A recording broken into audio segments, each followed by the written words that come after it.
Olá, o meu nome é Carlos e sou da SCJ Engenharia. O objetivo desse vídeo é continuar uma série de artigos em que escrevi sobre a importância da atualização da E3E 1584 na versão de 2018 em relação à versão de 2002. No primeiro artigo, comentei conscientizando da importância da realização desses estudos, frente a um aumento de acidentes de origem elétrica. Na segunda parte, comentei sobre os principais conceitos que são envolvidos em um estudo de arco elétrico e energia incidente, conceitos inclusive que serão úteis aqui no nosso vídeo. Nesse sentido, vamos para a terceira parte, falando sobre a E3 e a 1584, um pouco do seu contexto histórico e também vermos as análises, os resultados e fazer breves comentários. E3E 1584, atualizada em 2018, seu estudo contempla essa atualização? Se você viu o meu vídeo anterior ou leu os artigos, viu que eu fiz uma breve crítica aos estudos realizados a partir de 2019, inclusive muitos, na qual eu tive acesso, que utilizaram a versão de 2002 para fazer os cálculos.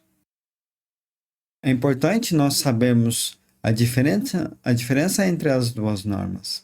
Assim, nós podemos buscar realmente atualizá-los e ter maior precisão nesses cálculos, pois são importantes para as definições no que tange à segurança das pessoas. Falando um pouco sobre a linha do tempo, em 2002 nós tivemos a emissão dessa norma. E ela foi realizada a partir de testes em laboratório e trouxe um modelo matemático preciso em relação a normas da época, inclusive algo muito abrangente de tensões de 208 a 15.000 volts, tensões muito comuns, especialmente em sistemas de consumo. Nesse período até 2011, nós tivemos duas revisões da norma, em que foram atualizados alguns conceitos, alguns detalhes, inclusive novas referências de normas para embasar a E3E 1584. Porém, nesse período, teve um artigo muito interessante que foi publicado por Lang, Jones e Neal, em que se estudava a transferência de calor convectiva nessas situações e a performance da roupa.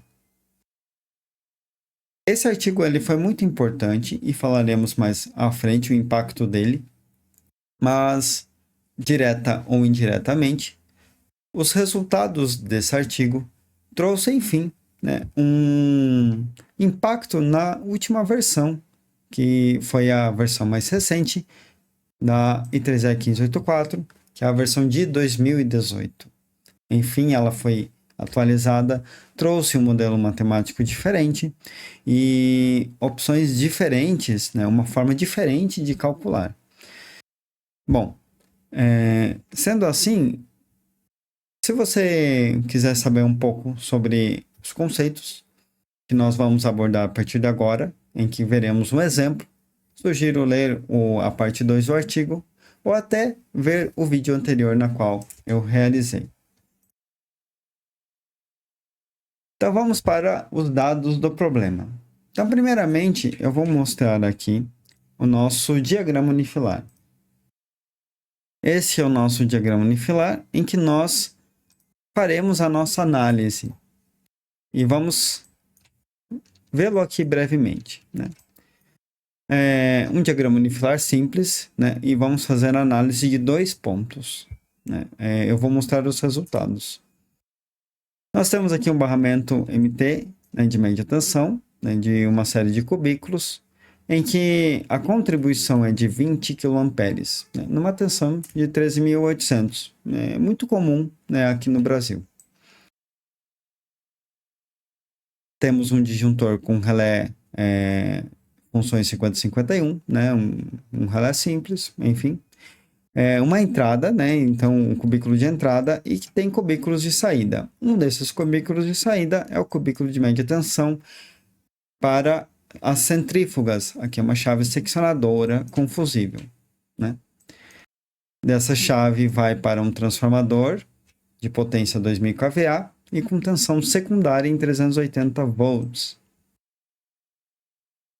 Esse transformador vai para um QGBT, um quadro geral de baixa tensão, né, com disjuntor geral e relé integrado, e um barramento com uma saída para alimentar cargas, né, e no caso aqui nós estamos falando alimentação das centrífugas, ou CCM centrífugas, certo? Como dados importantes aqui, temos, no caso, a ordem da proteção, né, que é vista no diagrama de Filar, ou seja, onde, né, ocorre a falta, que proteção vai atuar, e temos os níveis de curto. Então, na média tensão, nós temos um nível de 20 kA, eu coloquei aqui RMS, e na baixa tensão, 48,4 kA. E agora eu vou mostrar os dados de cada painel em que veremos a análise. Então, primeiramente, na média tensão, vamos começar pelo cubículo que sai para o transformador, né, onde está a chave das centrífugas. Nós temos aqui que... Deixa eu pegar aqui um laser, né?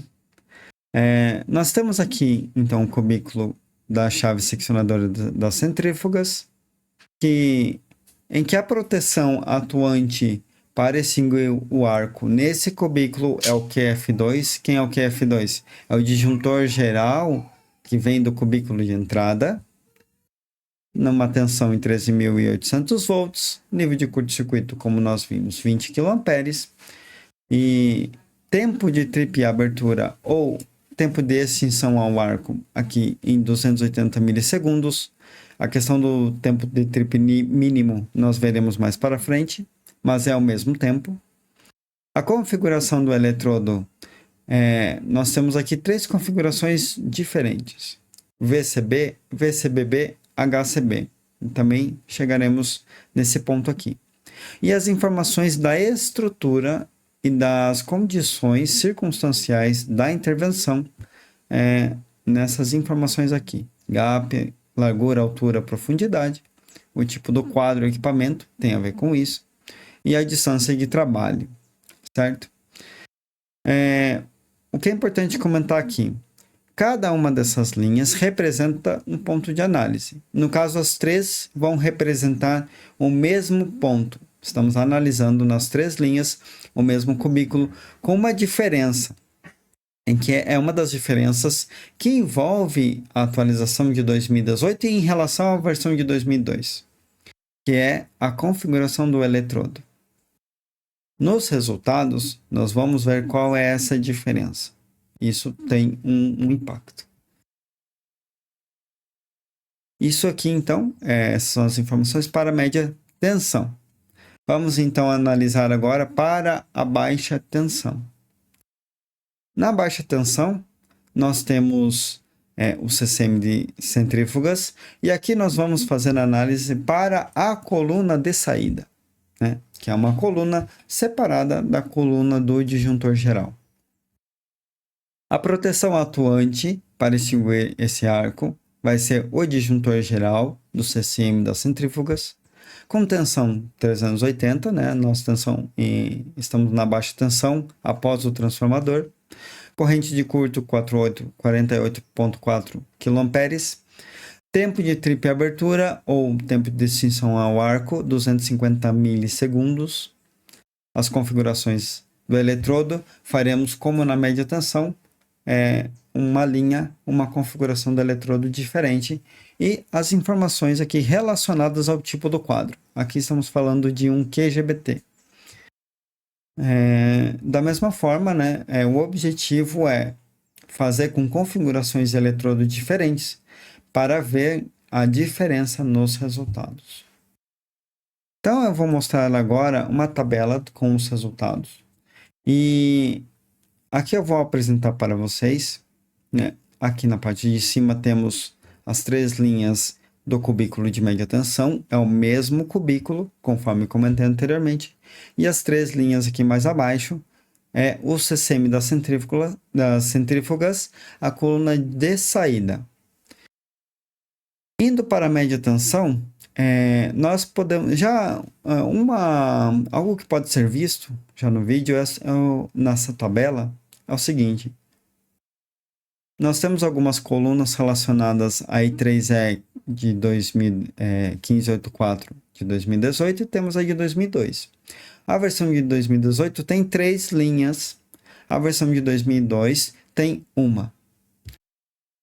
No vídeo anterior eu comentei que uma das diferenças era a configuração do eletrodo. Na realidade, não só é uma das diferenças na questão dos dados iniciais de entrada para a realização dos cálculos, mas é uma das grandes diferenças e que impacta significativamente os resultados dos cálculos. E na versão de 2002, nós temos um número limitado de condições da configuração do eletrodo a uma condição somente para painéis fechados e uma também para áreas abertas, que é a configuração do eletrodo na vertical.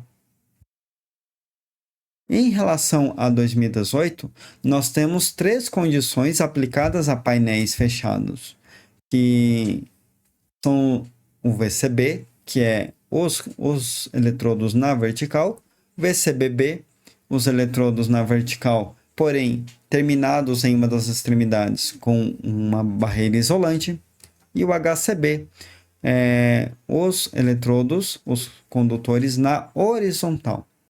É importante comentar que a influência do artigo de 2010 foi justamente na quantidade de configurações do eletrodo disponíveis na revisão da norma. Isto porque o artigo visava estudar a performance da roupa frente a diferentes configurações, considerando a transmissão do plasma. E esse plasma interferia na transferência de calor e na performance da roupa. Sendo assim, quando você tem, por exemplo, configurações de eletrodos na vertical, onde o plasma ele tende a ir para baixo, ele é refletido pelo invólucro para ir até a pessoa que está à frente do painel.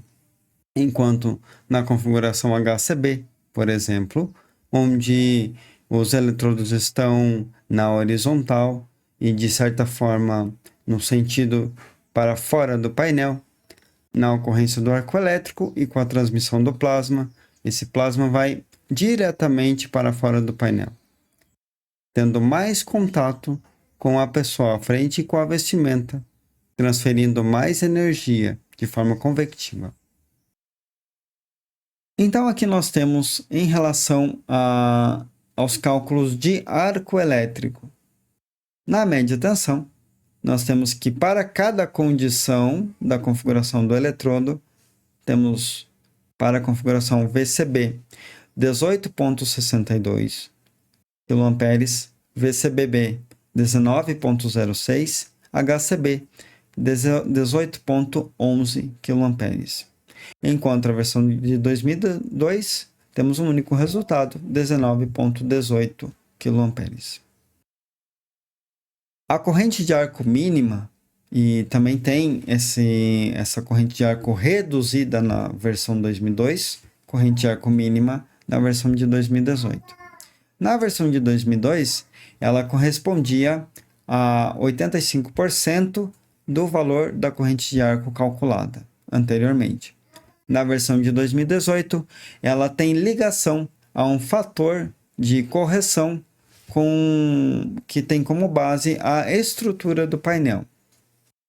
Então, as dimensões do painel influenciam o resultado da corrente de arco mínima.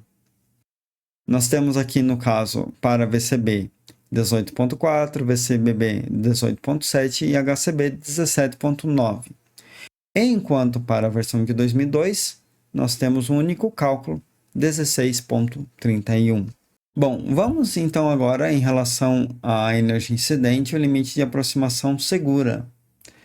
Na versão de 2002, nós temos que teria um único resultado independente da configuração do eletrodo real do painel, que seria 9,4 calorias por centímetros quadrados, enquanto o limite de aproximação segura 7,6 metros.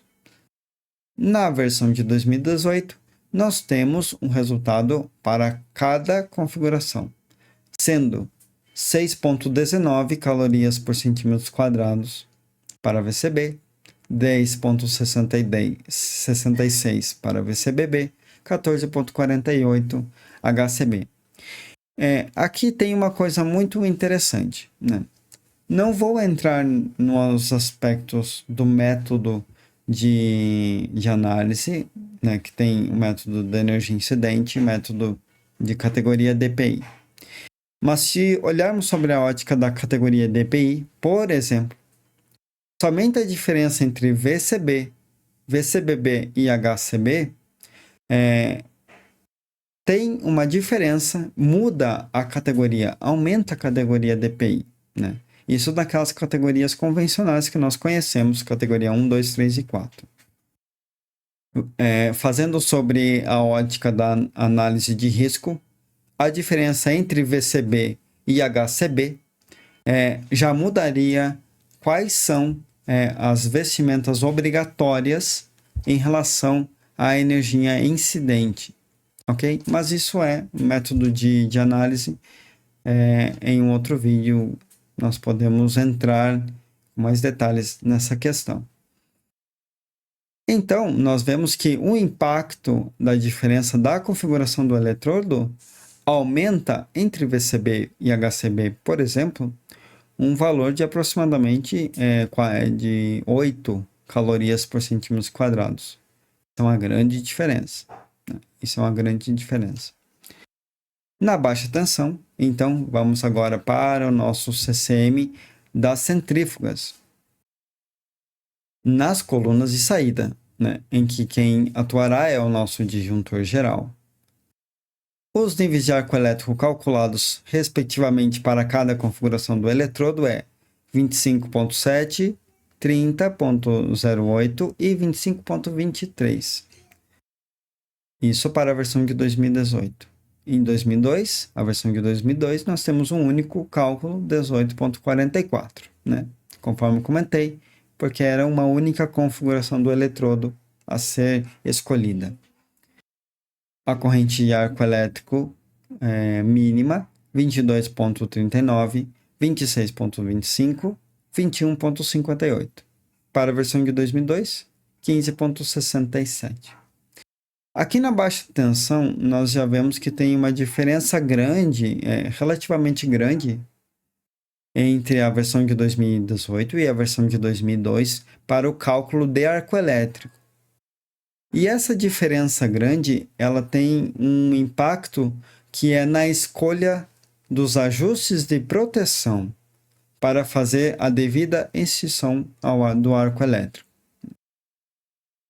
Antes, na versão de 2002, os cálculos, eles, como pode ser visto aqui, por exemplo, né? Os cálculos, eles davam uma corrente de arco elétrico menor. Isso significava que para uma proteção você deveria procurar setar a sua proteção instantânea ou de curto tempo numa corrente num ajuste em que atuaria para essa corrente de arco. Com a versão atualizada de 2018, normalmente esses níveis de curto, esses níveis de arco calculados são maiores, o que impacta que você não precisa descer tanto essa proteção a ser ajustada.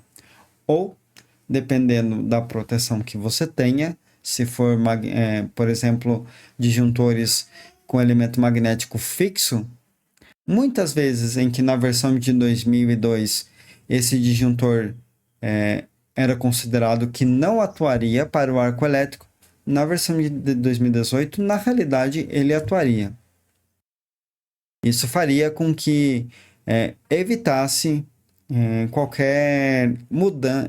Isso faz com que evite qualquer mudança desnecessária na planta, né? Por exemplo, indicar a troca de um disjuntor para atender ao nível e a atuação ao nível de arco elétrico calculado.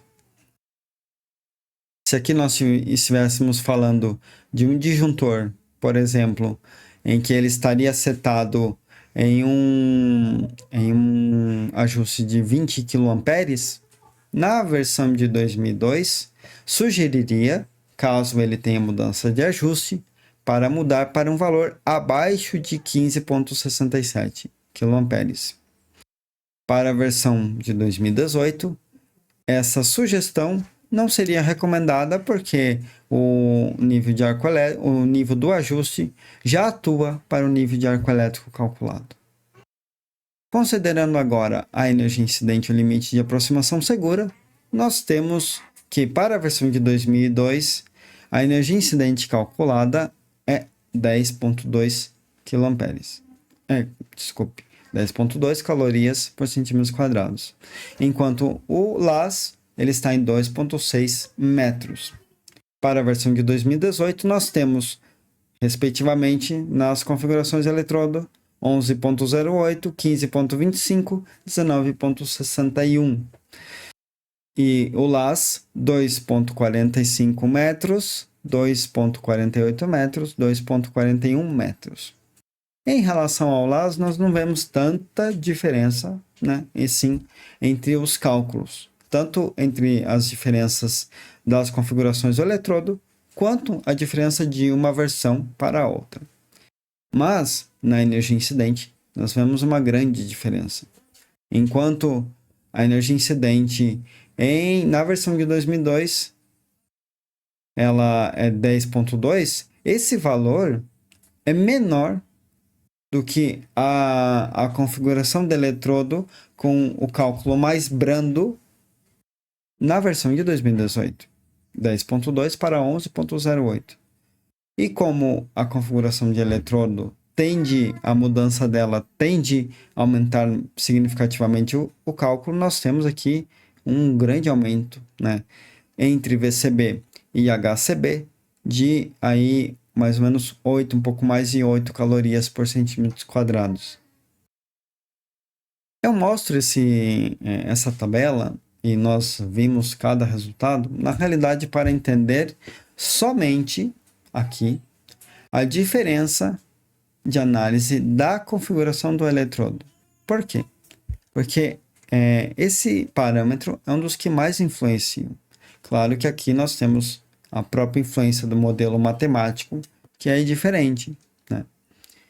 Nesse sentido, acho que é bom nós falarmos sobre algumas considerações. Então, primeiramente, a configuração do eletrodo ela tem um grande impacto, né? É só nós analisarmos os resultados, vemos que entre uma configuração do eletrodo e outra, para a mesma norma, ela aumenta significativamente o valor calculado. Considerando que na versão de 2002 não há essas configurações de eletrodo adicionais, nós vemos que a norma ela não é tão precisa em relação à versão atual. E é isso, a configuração do eletrodo impacta na precisão da I3E. A versão de 2018 tem uma precisão muito maior. Isso evita sugestões de alteração da planta, seja em ajustes, ou seja até em estrutura física, né, com troca de disjuntores, por exemplo, desnecessárias, né? Alteração desnecessárias. E nesse sentido, nós vemos como uma conclusão final, né, do nosso vídeo, a necessidade da atualização do estudo da versão de 2002 para a versão de 2018. Então, eu espero que nesse vídeo eu tenha convencido você, né, da necessidade da atualização do estudo e da importância de ter a versão mais atualizada no seu estudo de proteção.